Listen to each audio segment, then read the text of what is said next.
So we got ourselves primed again for just another round of it. And it's amazing, you know, that you can do that. How many days could we continue like this? You know, like it's pretty incredible.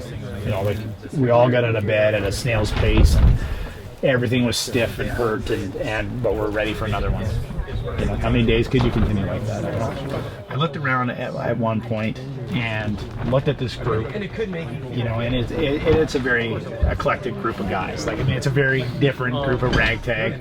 I called us the toilet paper tigers, but I think the reference was missed. And none of them were about to quit. And, you know, to be completely honest, I looked at, you know, quite a few of them as, you know, I'm much more physical, I'm much more larger in stature and frame and size, and these kids are not going to quit. And so neither am I. I'll get through this. I'll see that each one of these does somehow. Each one of these individuals that I'm here with gets through it. That's a big jump. And that, you know, that bond actually does form in kind of a strange way that you don't expect or you don't see coming. And it was at that point, I'm trying to recall when or which night it was, but I was just convinced at that point I'm getting through this. Convinced. You know, up until that point, I knew I was going to get through. I mean, up until that point, I was like, you know, you made a promise. And so I gave him a yup, but that was my, like, yeah, I'll see it to the end. And part of the reason for that is that when I looked on the website and saw all that had gone into it, I thought, man, I don't know this individual other than having heard him on a podcast, but the level of detail and work that somebody has put into building a program like this deserves my commitment. So actually that was, you know, I had made my mind up at the beginning. I had a lot of moments, but I kept going back. I'm like, well, you gave this man who you don't know your word that you're going to see his program, which is his work of art, to the end.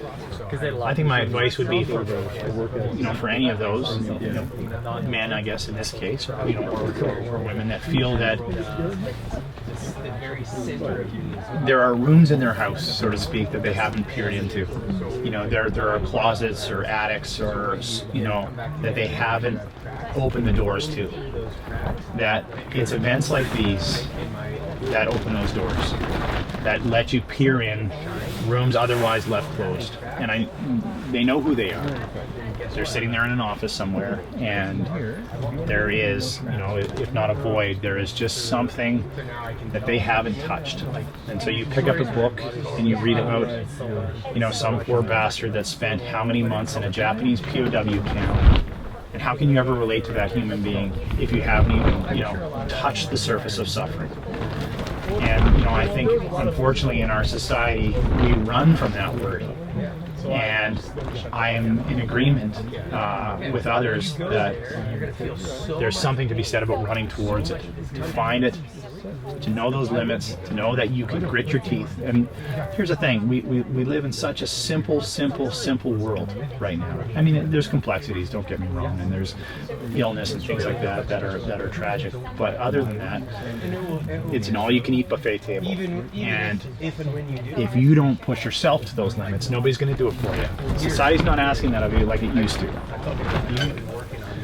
If you had to live in this environment, you know, 50 years ago, you wouldn't have had a choice. That would have been your day-to-day grind. What we're calling tough and swollen hands, that would have been every night after you put the wood in and did whatever else you had to do. Nowadays, you got to seek it, and I think there's really something to be said about opening those doors, opening those dark doors, you know, that they're not going to open themselves, and they're not going to open them, you know, a microwave dinner's not going to open them, you know, or, you know, at-home delivery, Meals on Wheels, you know, this type of shit isn't going to open it. And so you got to seek it yourself. And my advice would be that if that voice is calling to them, if you know you've got those, you know, closed doors, then this is the type of event that allows you to peer in.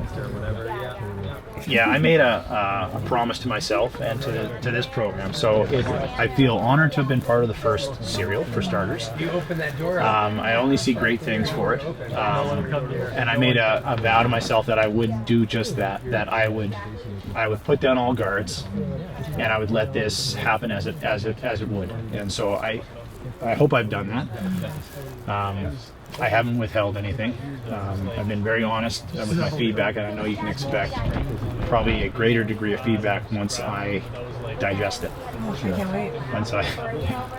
Once I take care of my feet. Yeah, some jacuzzi time. Yeah, I've got blisters about the diameter of the top of that cup on my heels. So I look forward to just catching up on sleep. I didn't sleep for 8 days.